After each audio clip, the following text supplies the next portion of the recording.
Olá, pessoal! Tudo bem com vocês? Estamos aqui para mais um Pode Falar Borracha. Hoje eu trouxe um convidado muito especial para o movimento, uma pessoa que sempre esteve com a gente e principalmente uma pessoa que tem uma competência enorme. Eu vou dar algumas dicas para vocês. Ele é de uma empresa que é bem renomada na nossa região e até no nosso estado. Ele produz látex e ele vai trazer para a gente muita coisa boa. E vamos lá, ele produz um dos melhores travesseiros de látex do Brasil. Gente, experimente esse travesseiro. A Floratex é do Leandro, nosso querido amigo. Seja bem-vindo, Leandro. Pode falar borracha hoje ou não? Pode falar borracha, sempre falando borracha. Vamos lá. Seja bem-vindo ao nosso podcast. Obrigado. Fiquei muito feliz que você aceitou o nosso convite. Sim. E, principalmente, que você vai trazer muitos conhecimentos pra gente. Como a gente estava até conversando agora há pouco, muita coisa que eu nem sabia um pouco do látex. Ô, Leandro, eu vou te fazer uma pergunta. Como surgiu a seringueira na sua vida? Primeiramente, bom dia aos ouvintes. Obrigado pelo convite. É um prazer estar aqui. Eu acompanho o movimento desde a época de Palestina. Conheci vocês pela internet e não poderia deixar de participar disso daí, porque a seringueira hoje faz parte da nossa vida, então a gente participa de tudo aquilo que está envolvido, que envolve a seringueira. Como surgiu a seringueira? Surgiu bem pequenininho, na verdade, né? Uma coisa de família. Meu avô plantou um seringal, ele pegava, eu lembro que eu devia ter em torno de 10, 12 anos, assim, ele buscava a muda ali naquele seringal de bálsamo, no trevo de bálsamo antigo, né? Meu avô plantou um seringal ali em Tanabi, ele tinha uma fazenda ali na região indo para Balduíno, em Tanabi e Balduíno, na igrejinha praticamente, onde tem uma igrejinha ali, aquela propriedade era do meu avô. E ele plantava ali, eu ficava de pequeno ali, né? Mas aí eu cresci, fui estudar fora, tal, saí, e depois eu vim a casar com uma produtora rural também, entendeu? Que legal! Que é o pessoal da Latex Jasmin, que hoje eu trabalho com eles, né? Que no caso é meu sogro proprietário, e meu sogro tinha um viveiro de mudas, e já chegou a ter 800 mil mudas ali, na época de 87, mais ou menos. Mas isso eu fiz faculdade, né, me formei, a gente morava fora, e meu sogro já estava com certa idade, falou assim, vem tocar a empresa, eu não aguento mais ficar sozinho aqui, tal. E a gente decidiu ajudar ele, entendeu? Mas eu nunca imaginei que eu poderia um dia estar trabalhando com seringueira. Isso vai fazer uns 25 anos, mais ou menos, entendeu, atrás. E aí a gente reformulou toda a indústria e tal, reformulando sempre com o intuito de ter um produto final, né? Desenvolver algum produto para a gente sair desse mercado da borracha que a gente sabe que judia muito do produtor, entendeu? Então isso que eu acho que é o principal da Latex Jasmin e da Floratex, que a gente conseguiu sair desse lance de vender borracha, sabe? Isso daí que é uma coisa boa. E hoje eu trabalho com seringueira. Hoje a seringueira está no sangue, faz parte da nossa vida, cotidianamente. Como diz o Sérgio, que foi o nosso entrevistado passado, ele falou assim que a seringueira é a segunda pele dele. Perfeitamente. Bem isso. E eu queria que você explicasse um pouco para o pessoal sobre o látex, como produz o látex, qual que seria a diferença do látex e do coágulo. Conta pra gente um pouco mais sobre sim, né? isso. Eu tenho uma maneira de falar assim que as pessoas ainda até ficam... Que o látex é o manejo correto da seringueira, né? Porque como que eu gosto de explicar bem isso daí? Eu não vejo ninguém... Hoje vamos pegar um produtor, uma pessoa que planta milho, soja. Eu não vejo ninguém jogar um grão de milho fora. Imagina! Um grão de soja fora. Até mesmo quem vai com ave, até a pena, até vamos dizer assim, até o esterco, hoje, ele gera energia, entendeu? Então, quer dizer, não se joga nada fora.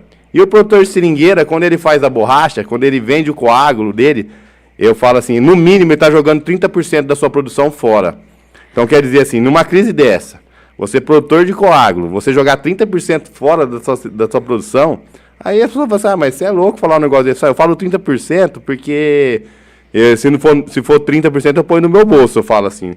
Agora, se der mais que 30%, você vai me passar o que for a mais, né? Porque isso é uma conta, isso é matemática. Como a matemática ela é exata, então é uma coisa simples de se fazer.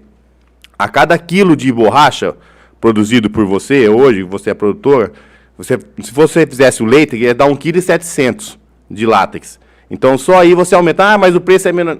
Independente de preço, eu estou falando de produção. Então, se você produz 1 kg, você vai produzir 1,7 kg de látex. Só aí você já aumentou a sua produção na mesma área plantada, mudando um pouco o manejo. As pessoas têm mania de falar que trabalha mais, o sangrador não quer trabalhar mais, tal. Você trabalhar um pouco a mais e ganhar 30% a mais, quer dizer, você está sendo recompensado por trabalhar um pouco a mais. E esse trabalho a mais não chega a ser 30% a mais. Seria... Não chega. Eu tenho também é outra coisa que eu tenho minhas dúvidas se trabalha esse tanto a mais. Que hoje o manejo tem se mudou muito o manejo, né? Hoje o sangrador ele sangra e depois ele fica esperando coagular sozinho a borracha dele para depois ele recolher daqui 4 dias ou daqui 15 dias quando ele for entregar a borracha, né? Fica lá a caneca lá, tal, quanto mais dia ficar na banca, mais água você perde, né? Então, quando correto, na minha visão, entendeu? Se tiver algum especialista, tem pessoas mais especialistas do que eu, que conhecem muito mais a borracha, que pode me dizer isso daí. A pessoa teria que sangrar, o sangrador teria que sangrar e voltar aplicando o ácido. O látex é isso que acontece. Você sangra a seringueira e volta no teu taião recolhendo o látex, para ele ficar em forma líquida. Você recolhe aquela água. Quando você deixa na caneca, quando você vai recolher, tem aquela aguinha e você joga fora. Essa água, nunca ninguém pesou essa água, para saber o peso que dá. E depois você põe na banca. Hoje eles estão pedindo 2 dias de banca, não sei o que, tal. Então tem essa perca total. Então as pessoas hoje sangram e vão para a cidade. Entendeu? Daí ficam na cidade, daqui 4 dias eu recolho. Quando o manejo correto é a pessoa sangrar e voltar aplicando ácido depois de 1 hora, 2 horas, para coagular, para ter uma borracha mais firme. Entendeu? Esse é o manejo correto, mas ninguém faz isso daí. E fora do Brasil, todo mundo se faz látex. Dificilmente você vê pessoas fazendo borracha, assim. Existem vários seringais que fazem borracha, sim, mas a maioria é látex fora do Brasil. Os grandes produtores de borracha, eles fazem látex, porque é o manejo correto da seringueira. É onde o produtor não perde nada. É onde o produtor consegue entregar toda a produção, a real produção da árvore. Se hoje uma árvore tua está produzindo 8 quilos, no látex ela vai produzir 11 quilos. Entendeu? Então, é assim, é uma diferença muito grande para você abrir mão disso daí. Quando você fala sobre isso, me veio uma coisa na minha cabeça. Se lá fora eles fazem isso, então lá tem várias empresas familiares dentro de uma propriedade. Uhum. Na pandemia, como que foi? Afetou vocês? Não afetou? Como que foi essa parte? Porque a gente não tem como falar de qualquer coisa, cultura, a gente fala assim, pré-pandemia, durante a pandemia e pós. Porque foi um marco muito grande. Ela afetou, assim, igual todo mundo, vamos dizer assim. A gente teve que parar, entendeu? Por causa da locomoção das pessoas, entendeu? Mas, assim, financeiramente não afetou, né? A gente continuou tendo as nossas vendas, entendeu? A gente teve uma compra menor, diminuiu um pouco o menor, mas aqui no Brasil a gente tem um pensamento meio um pouco diferente do pessoal lá fora, né? Que é isso daí também, se a gente pesquisar na internet, a gente vai conseguir ver a diferença que foi o tratamento nosso aqui no Brasil com o tratamento lá fora. Quando aconteceu a pandemia aqui no Brasil, todo mundo, vamos fazer assistencialismo, vamos recolher cesta básica para doar para o sangrador vai passar fome, não estão entregando, tal. Enquanto isso, fora do Brasil, como que foi feito isso daí? Os representantes de classe, o que eles faziam? Eles chegavam nos sangradores, ensinavam os sangradores a fazer a luva. Falavam assim, você vai sangrar aqui, mas você vai continuar produzindo. Você vai produzir, você vai fazer tua luva e guarda a tua luva, que a gente vai precisar de muita luva agora, nessa época da pandemia. Muita luva. Vai precisar de muito tubo para amarrar a veia do rapaz, para aplicar a injeção na época da pandemia. Que a gente vai precisar de muita borrachinha para amarrar a máscara do médico, porque tudo é feito de látex. Entendeu? Você vê, no meio hospitalar, a maioria das coisas são feitas de látex. Não é de borracha. Borracha você só faz o pneu e a sola de sapato. O látex você faz o acabamento mais fino.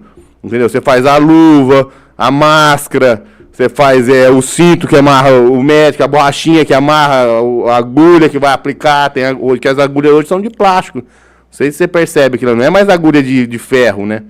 Então, entendeu? Você falando isso daí, vem muito o seguinte, a seringueira em si, ela produz milhões de produtos. Milhões de produtos. Milhões, milhares, e a gente está sendo esquecido. Na verdade, a gente já está esquecido faz tempo pelo nosso governo. Isso daí, eu não tenho dúvida disso daí, entendeu? A partir do momento que o governo se deixa zerar um imposto de importação, ele esqueceu toda a cadeia produtiva. Isso daí, e a gente não tem representação para estar defendendo hoje. Tanto é que surgiu um movimento a respeito disso, entendeu? Para ter uma representação real do sangrador, para defender o que realmente a classe necessita.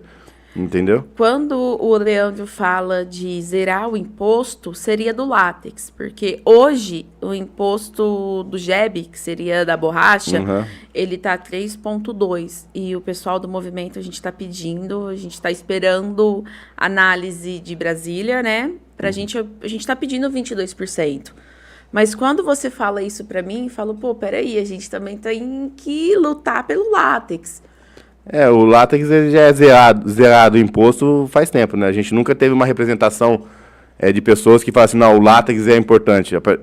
Desde que a gente não... Na verdade, eu vejo que a cadeia produtiva nossa, ela perdeu um pouco o foco da correta extração da seringueira, né? Entendi. Porque quando a gente faz a borracha, a gente não está extraindo corretamente, não é o manejo correto da seringueira. Sendo que o manejo correto é o látex, pro produtor. Isso da porteira para dentro. Entendeu? É o látex, porque é a maneira de você vender, saber quanto que a tua árvore produz realmente. O que pinga ali realmente. Você não joga água fora, você tem que vender essa água. Se ela sai da árvore, você tem que vender essa água. Você passa essa responsabilidade para o comprador seu. Então, quando você tem uma rede voltada toda para o pneu, que no caso hoje quem manda no mercado da borracha seriam as pneumáticas, isso é claro para mim, não sei para outras pessoas, mas eu vejo a pneumática vendo aqui, hoje ela compra a usina, hoje ela compra a tua borracha, ela compra o que ela quiser.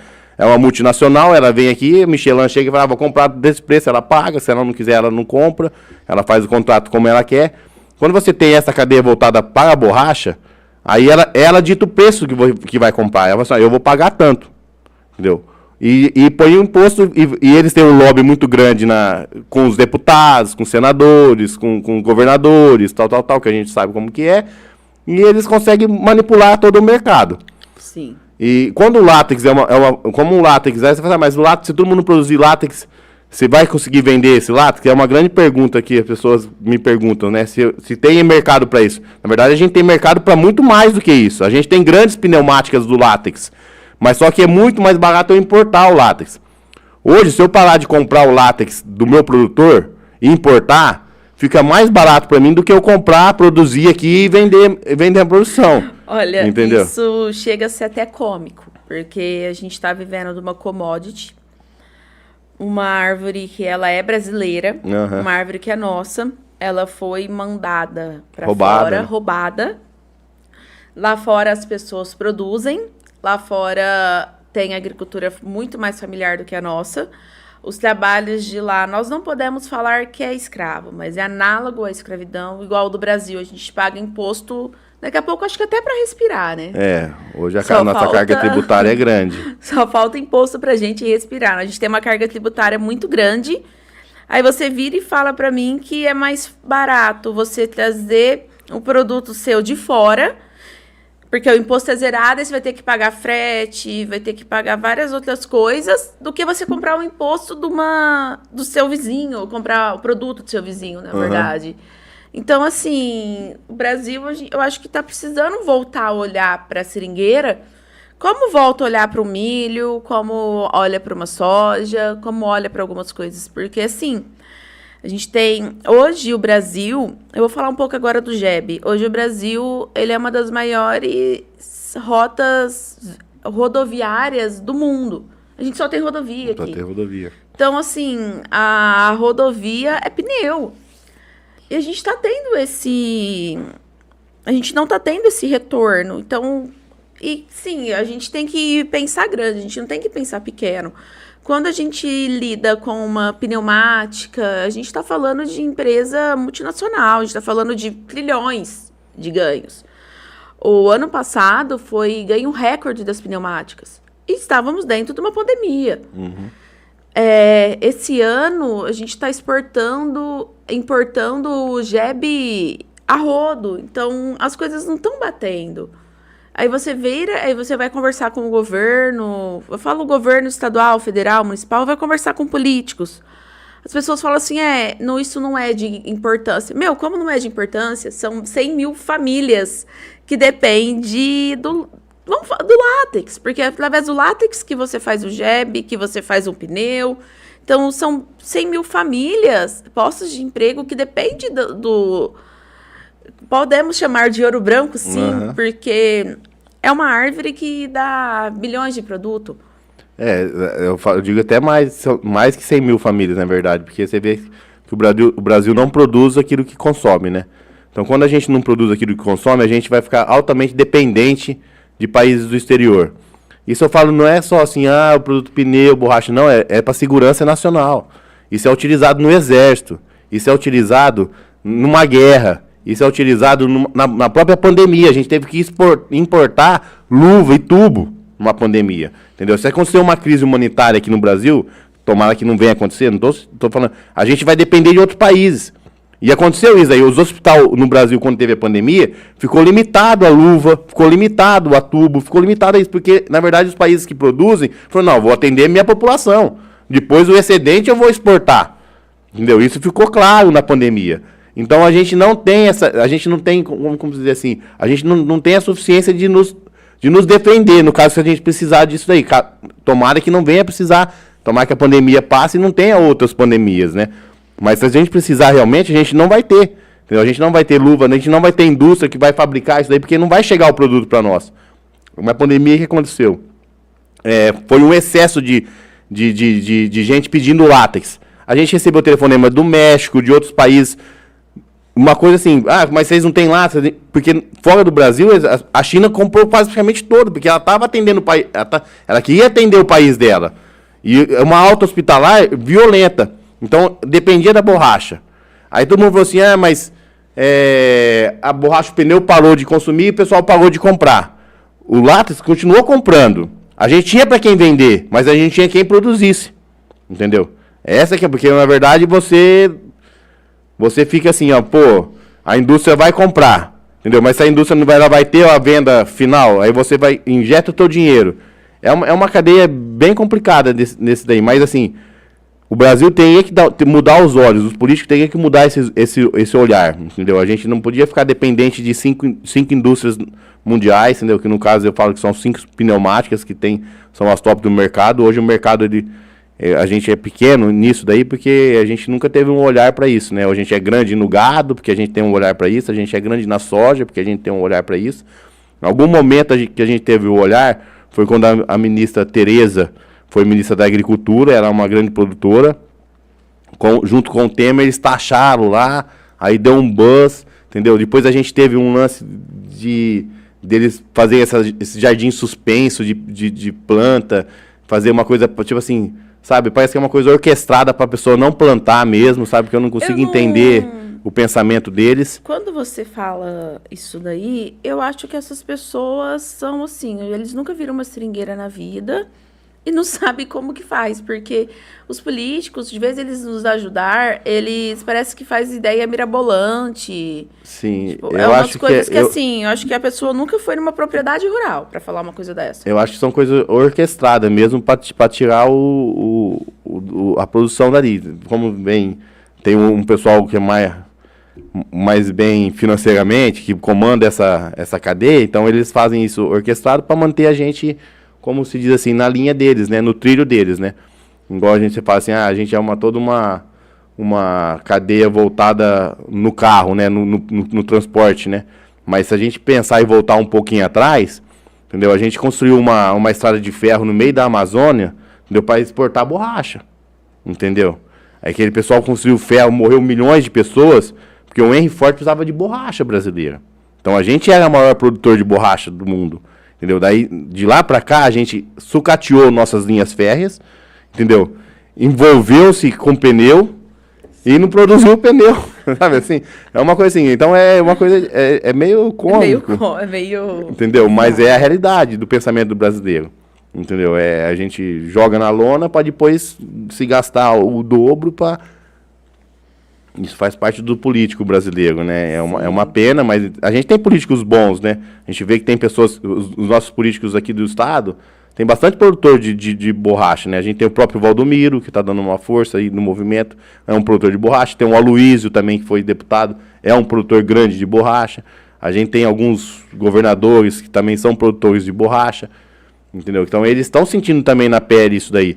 Mas só que o poder aquisitivo das indústrias, diretamente no Planalto, esse é o meu pensamento, entendeu? Influencia mais do que o sangrador. Do que entendeu? Os votos do... O sangrador, ele é como assim, agora que está tendo uma representatividade real com o movimento, que eu acho que é tirar o chapéu para vocês. E é uma coisa única. Sim, o movimento tem uma cadeira na Câmara Setorial em Brasília. Realmente. O Natalino, o Sangrador de Palestina, uma cidade com 10, 12 mil habitantes no interior de São Paulo.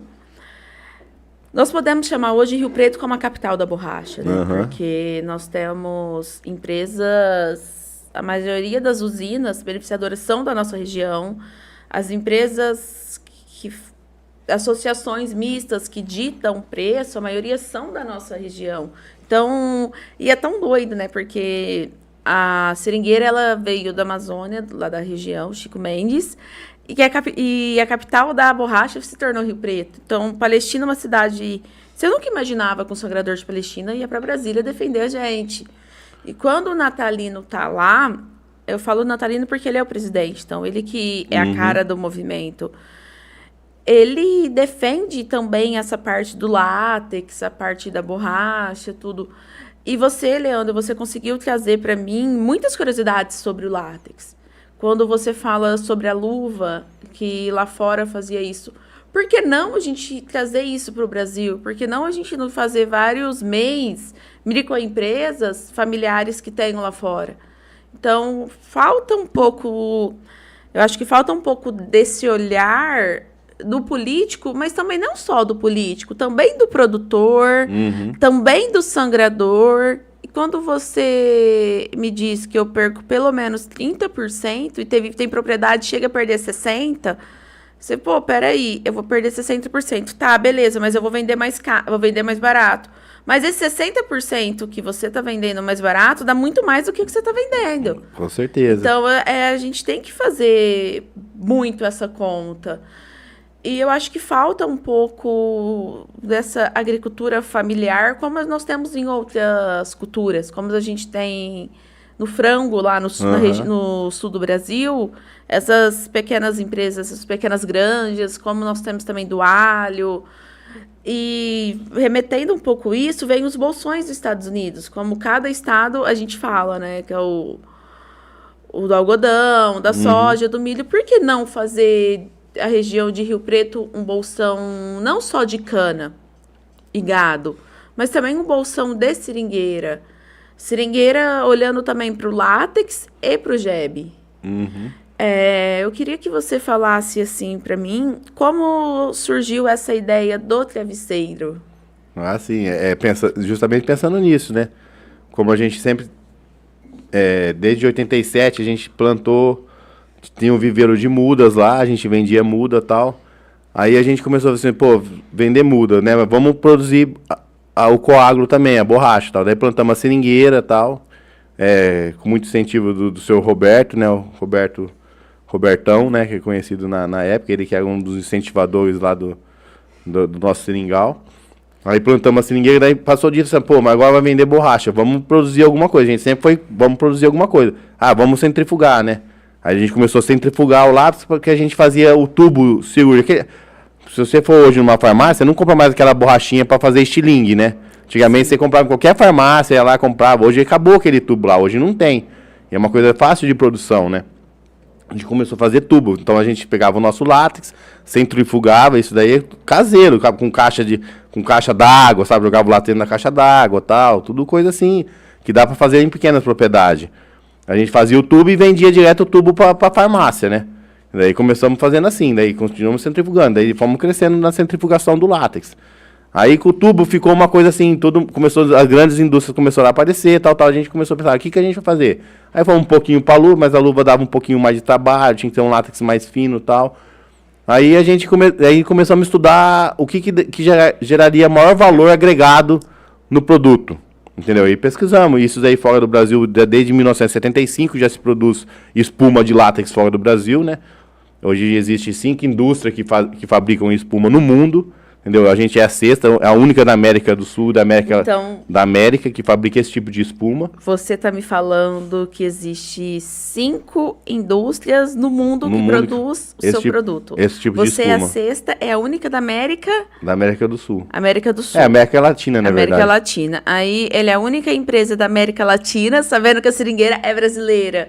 Então, é um pouco... É muito controverso. É um pouco controverso. Eu vou até tirar o travesseiro aqui da sacola. Esse daí tem 1 quilo, aí tem 1,3 kg mais ou menos de látex de seringueira. Olha isso daqui. Isso, gente. A gente podemos falar de agricultura familiar? É uma agricultura, a gente é sim, é uma agricultura familiar. A gente poderia falar de uma agricultura familiar. Nós podemos falar de uma empresa que é referência no mundo, porque ela é a sexta. Nós estamos falando de quando você me traz isso, remete muito. Eu falo assim, será que não está faltando um olhar de todo mundo? Tá faltando um olhar, tá faltando a gente saber que nós somos capazes de produzir isso, entendeu? De saber que nós temos condições de produzir o que a gente quer, entendeu? Isso daí tem uma tecnologia envolvida que a gente ficou 10 anos desenvolvendo essa espuma. Não é fácil, entendeu? Você fala assim, mas é 100% latex, 100% latex. Não, mas não é fácil fazer o latex espumar. Não é fácil você saber as partículas. Cada árvore de seringueira tem um DNA. Cada árvore de seringueira, se eu pegar uma árvore do lado da outra, são diferentes. Elas vão produzir produtos diferentes. Para mim chegar no mix igual, cada árvore tem etapas de tempo, tem material de maturação. Então a gente chegar nisso daí não foi fácil. Eu falo assim, aí tem 10 anos de pesquisa, 10 anos pegando latex e fazendo na batedeira de fazer bolo mesmo, entendeu? A gente começou com batedeira de fazer bolo, a gente tem lá na empresa batedeira até hoje, tem as forminhas de bolo de açapão, começamos desse jeito. Hoje a gente produz em torno de 60 travesseiros por dia. Temos pedidos, a gente tem alguns grandes pedidos, a gente não consegue atender, porque na verdade nós somos familiares, entendeu? Na verdade quem faz o travesseiro sou eu mesmo, entendeu? A minha esposa, o meu sogro, a gente que vai lá e põe a mão na massa e faz isso daí, a gente não tem funcionário para ainda no travesseiro, entendeu? Que a gente quer estar desenvolvendo ainda, vamos dizer assim, faz 1 ano que a gente chegou nesse produto final,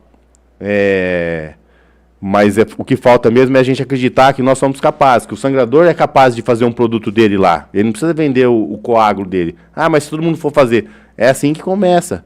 A gente tem que começar a vender o nosso produto, a fazer a folha fumada, que vamos supor, a folha fumada é uma coisa simples de se fazer, que os índios faziam antigamente, que hoje você não encontra no mercado. E 1 quilo hoje de folha fumada está em torno de 17, 18 reais. O que seria isso? Seria você recolher o látex, não sei se você já viu, fazer uma fogueira. Aí você vai passando, vai jogando látex num caninho assim, vai. Não sei se você já viu isso daí, vai rodando, vai fazendo aquela bola. Entendeu? É um tipo de produto que não é mais vendido hoje, entendeu? Tem também a manta, que é um tipo de jebe. O que seria isso? Você pegar o látex, pôr numa caixinha assim de alumínio, ou de inox, ou de fibra e tal, jogar um coagulante, vai se formar uma mantinha assim. Aí você passa ela na calanda para tirar o excesso de água e pendura no varal para secar. Se tiver um forninho, uma fogueira para fazer embaixo, você vai vender uma borracha seca também, entendeu? Com alto valor agregado, que são produtos que não tem mais no Brasil, que parou, porque o pneu invadiu o Brasil. Hoje todo mundo quer vender borracha com água, que é um jeito mais fácil. Você corta, vai para casa lá, tal, descansa. Depois você passa daqui 4 dias, recolhe e vende no seu preço lá, que é o preço que todo mundo vende. Se eu vender minha borracha aqui ou vender no Mato Grosso do Sul, quem vai comprar ou é Goodyear, Pirelli, ou Michelin, ou... São as mesmas indústrias. Qualquer lugar que você vender borracha vai ser para essas 5 indústrias que tem no mercado. Quando você faz o látex, você abre um leque de possibilidades. Entendeu? Você vai abrir um leque. Quando você faz o produto final, você aumenta esse leque de possibilidade. Eu vou te dar um exemplo aqui de benefício, de dinheiro mesmo. Vamos falar de dinheiro. Hoje, 1 quilo de látex importado, se eu for importar, vai chegar aqui na minha mão com todos os impostos em torno de R$8 o quilo do centrifugado. Eu produzir no Brasil, eu vou estar conseguindo, vai chegar no meu custo de R$13 para mim produzir no Brasil. E eu pego esse látex e produzo esse travesseiro, hoje eu vendo esse travesseiro a R$280, o mesmo quilo. Entendeu? Então eu saí de R$11 para 280 quilos de látex. Aí você me fala que sai R$13. O nacional. O nacional. E o importado sai 8. 8. Galera, a gente tá falando de R$5, né? R$5. R$5 mais barato o importado. Então, quando você me fala isso, vem muito as empresas asiáticas, né? Porque eles estão dominando o nosso mercado. Eu posso te falar mais, que é uma preocupação que a gente não tem nesse momento, que é o que a gente já enxerga lá, tanto é que por isso que a gente vai tenta desenvolver um produto, entendeu? Sempre buscou nisso daí. O que vai acontecer futuramente? Eu não sei se é daqui a 5 ou 10 anos, mas vai acontecer. As empresas asiáticas, elas vão consumir todo o produto dela. Ela não vai te vender mais o látex para você produzir a sua luva aqui no seu país. Você vai ter que comprar a luva dela, senão você vai ficar sem luva. Entendeu? Você vai ter que comprar o pneu dela, porque senão você vai ficar sem pneu. Ou será que o Brasil está voltando de 1800, quando a gente vendia o produto cru e comprava o produto pronto? Falando um pouco disso daí, a gente também encontra isso também na Vale. A gente tira nosso ferro e a gente compra o aço pronto. E eu até questionei isso daí uma vez com um cara que trabalhava na Vale. Ele falou assim para mim: Fernanda, é imposto. É imposto... ele falou carga tributária, carga trabalhista e a carga energética, que seria quando a gente gasta de energia para fazer. A gente não é um país muito energético, no caso assim, você vinha as indústrias aqui, a gente vai ficar dependendo de energia, que a gente não tem ainda essa energia toda para o país crescer. A gente tem que ter um investimento pesado em energia no Brasil. A gente tem um sol aí, né, que Deus já é tão maravilhoso que ele já deixou tudo pronto, né. Eu costumo falar assim que tudo que Deus... É só a gente olhar a natureza que está tudo pronto lá. Você consegue extrair tudo da natureza e sobreviver disso. Até assim... Até gosto de falar... Até o cocô é energia, né? Que aqui no Brasil a gente não tem esse olhar. Mas se você fizer uma fossa séptica, você não vai consumir mais gás de energia na sua propriedade rural.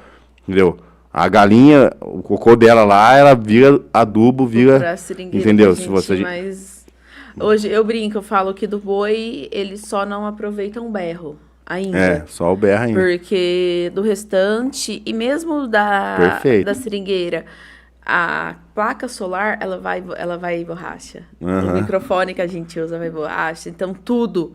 A gente está falando de um produto que é 100%... A gente ocupa tudo. Só uma coisa que o Brasil ainda não teve o olhar para a madeira da seringueira, né? Porque lá fora eles usam a madeira. Usam mais a madeira e tem mais bastante a madeira móveis do que o látex. Hoje você corta essa seringueira, você paga pro cara vir fazer lenha, fazer alguma coisa.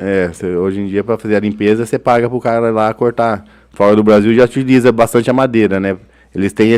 Fora do Brasil, eles têm esse lance de reflorestamento, né? Sim. No caso, porque lá o manejo é diferente. Eles não cortam assim, daqui 4 dias. Não, lá é cortado todo dia a mesma árvore, entendeu? Como é uma agricultura familiar, são pequenas propriedades que o manejo dela é diário. Então, eu vou cortar essa mesma árvore, vou cortar essa mesma árvore, vou cortar. Então, o fim da árvore é mais rápido. Mas o governo também replanta essa mesma árvore para você, entendeu? E a produção também ela é alta porque é a mesma... Então, o governo, conforme quando ele vai arrancar, você também ganha com a madeira. Entendeu? Eles fazem móveis e tal, a madeira tem eles estão um pouco na frente de nós. Não porque nós não somos capazes, né? Porque eu vejo o Brasil o país mais rico do mundo. A gente tem um problema de população. Mas a gente é o país mais rico em água, é um país mais rico em minérios, entendeu? Temos todos os tipos de minério aqui. A gente é o país mais rico em nióbio, em carbono, em floresta amazônica, entendeu?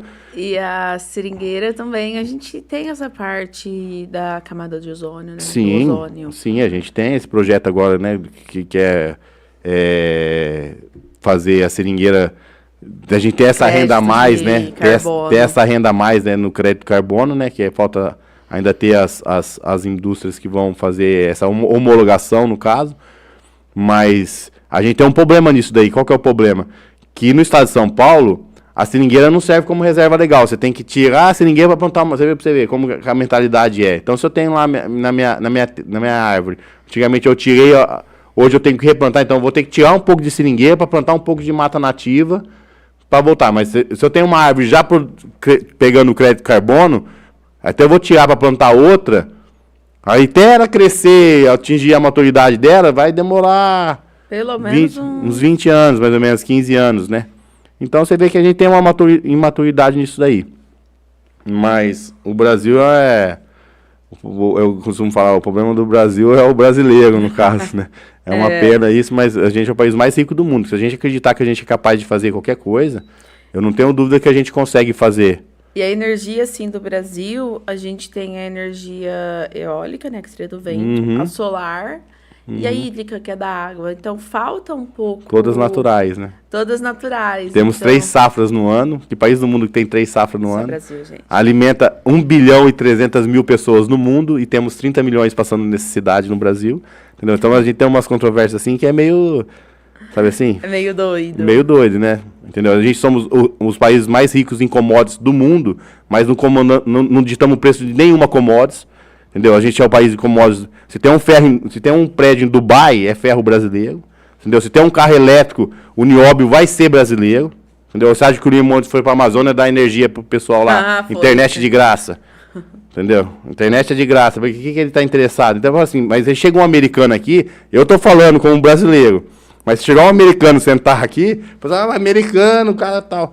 O pessoal só falta beijar o pé. Entendeu? Aí a gente vê um brasileiro que tá lutando, a pessoa xinga. A gente vê um sangrador chegar aonde chegou, entendeu? A gente fala, mas é sangrador. Entendeu? Mas vai ser sangrador pra você ver. Tanto de gente que depende disso aí. Igual você falou, a gente tá em tudo, a borracha tá em tudo. Se você olhar na sua roupa hoje, você tem borracha nela do pé da sola do sapato até a camiseta. Porque aonde tem elástico, se a sua calça estica e cola no seu corpo, é elastômico. Isso aí é feito do látex da seringueira. Você usa um sutiã, isso é elástico. Se você usa cueca, é o elástico que tá ali, entendeu? É todo elástico. Tudo que é elástico vem da borracha. Do látex. Do látex. Então, quando você fala isso daí, abriu muito a minha visão para não olhar só pro pneu. Abriu a minha visão, pô, peraí, eu tô deixando de ganhar. Não tá deixando de ganhar. Tipo assim, é tanto. Não, eu tô perdendo. Eu falo que assim, aqui no Brasil a gente conversa tipo o seguinte, você deixou de ganhar X. Então, o que será que a gente precisa para isso? E aqui da região, acho que são poucas usinas. A gente podemos também chamar de usina. Uma usina de beneficiamento. Que pega o látex, e não a borracha. A gente tem algumas assim, tem 5, 6 usinas assim, que são pequenas, né? Não tem o poderio financeiro que tem essas grandes que a gente conhece, né? Mas tem usina assim que pega o látex. A gente tem mercado para vender esse látex, né? Entendeu? É só que as usinas elas vendem no mercado nacional. No caso assim, agora as grandes compradoras desse látex, elas importam látex. Vou dar um exemplo aqui, vamos falar da São Roque Balões. São Roque Balões vende bexiga para a América Latina inteira. Se você for no México, vai ter bexiga da São Roque Balões no mercado. E se você for em qualquer país, vai ter bexiga da América, vai ter bexiga São Roque no mercado. Então, como que ela vai comprar o meu látex, entendeu? Pagando R$13, se ela pode importar a 7, a 8. Entendeu? Porque se ela consome um volume gigantesco de látex, mas importado, porque ele é mais barato. O custo dela vai ser menor de produção para ela gerar uma bexiga mais fácil para ela vender. E quando você fala dessas empresas, eles têm o poder na compra, não na venda. Poder na compra. Eles precisam comprar mais barato para o lucro ser maior, porque eles já sabem quanto que eles vão gastar. Mas isso daí na década de... Vamos supor assim, nem muito tempo atrás, uns 15 anos atrás mais ou menos, tinha aquele condicionamento. O que acontecia? O governo exigia dessas empresas um consumo interno. Então, vamos supor, se a São Roque em Balões importa hoje 700 milhões de quilos de látex, ela teria que consumir 10% nacional. 700 milhões de quilos de látex. 700 milhões de quilos. Vocês têm noção? Você não tem noção do que eu não consigo. Se um dia você for a São Roque, você vai chegar lá, você não vai acreditar o que tem de tanque de látex lá naquela indústria. Ela é uma das. Tem a Lengruber também do Rio de Janeiro, que é a indústria que faz as camisinhas para todo o Brasil. Qual posto de saúde que você vai pegar o preservativo lá, ela é da Lengruber, ou luva, de qualquer posto de saúde. Se você olhar na embalagem, eu acho que a pessoa não se dá conta disso, mas se você ler lá É a empresa que detém o monopólio de venda de luva cirúrgica, de preservativo para o governo. Entendeu? Então, você pegar eles importam também nessa faixa. São grandes pneumáticas do látex, eu costumo falar. Entendeu? Mas só que eles têm um lobby tão grande que eles conseguem zerar o imposto do látex. É que eu falo pra você, o imposto vocês estão brigando, a gente está brigando pelo imposto da borracha, porque ele também me favorece. Porque quem faz o látex também faz a borracha. Porque sempre vai ter o fundo de caneca, sempre vai ter o fundo do balde, porque quando você uma capinha sempre vai ter. Entendeu? Então, qualquer coisa que valorizar a borracha favorece o mercado do látex também. Isso é conjugar, porque os dois são borracha. Mas eles são um lobby tão grande que esse zelado desde antes da pandemia. Na verdade, a gente nunca teve imposto. A gente dá uma briga. Daí tinha esse condicionamento. O que acontecia? Eu chego até a dar risadas de desespero. Mas quando você condiciona a compra do nacional ao importado, você favorece a indústria. A indústria nacional. Favorece o sangrador, favorece o pequeno produtor. Porque a pessoa vai olhar e vai assim, não, eu tenho que comprar 10% do que eu consumo, eu tenho que comprar nacional. Isso vai dar um up no mercado que a gente não consegue ver assim, o que seria de bom isso daí. Tanto no GEB quanto no látex. Eu enxergo as duas maneiras, mas realmente é muito difícil o látex hoje, nacionalmente falando, porque a gente não tem pessoas que defendem isso daí, né? Sim. Leandro, o que você espera do movimento? O movimento surgiu, assim, foi de grande valia. Eu vejo, assim, são pessoas como o Mário, o Natalino, você, a Noêmia, entendeu? São pessoas que realmente são idealistas, né? Então, pessoas que estão buscando a melhoria para o setor, né? Entendeu? Não estão ficando acomodadas. E eu já vi que vocês conseguiram muitas coisas, entendeu? Eu tiro o chapéu pro movimento, entendeu? Eu acho que vocês vão conseguir tudo aquilo que vocês planejam, entendeu? Vocês vão conseguir a taxação da borracha, vocês vão conseguir... já conseguiram a cadeira, vocês vão conseguir ter a voz ativa, porque o sangrador, ele tem que ter essa voz ativa, ele tem que falar, ele mesmo falar, não precisa de uma terceira pessoa ir lá falar para ele, eu represento isso, o sangrador, aquilo, não, você mesmo vai lá e fala o que você está pensando, entendeu? Isso daí eu vejo que vocês já conseguiram isso daí, eu acho que vocês já tiveram grandes vitórias onde vocês chegaram, entendeu?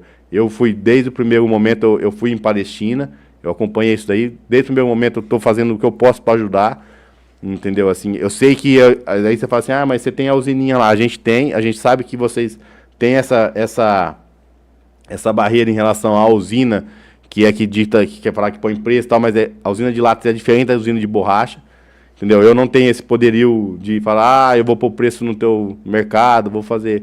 A gente não tem esse poder, porque na verdade o sangrador nem quer fazer látex, né? Num certo ponto, ele prefere ganhar menos e trabalhar menos do que ganhar mais e trabalhar... Porque tem esse negócio de trabalhar mais.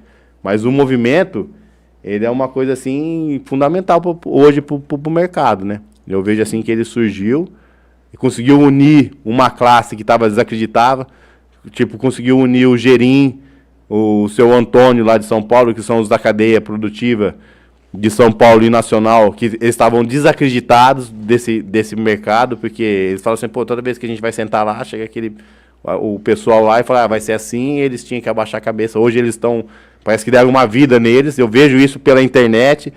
No dia que eu fui em Palestina, eu vi isso daí, que eles estavam animados, entendeu? Parece que deu um ânimo neles. Não, realmente eu estava precisando disso daí, de ver vocês se rebelando, vamos dizer assim. Sim. Na verdade, eu acho que não é...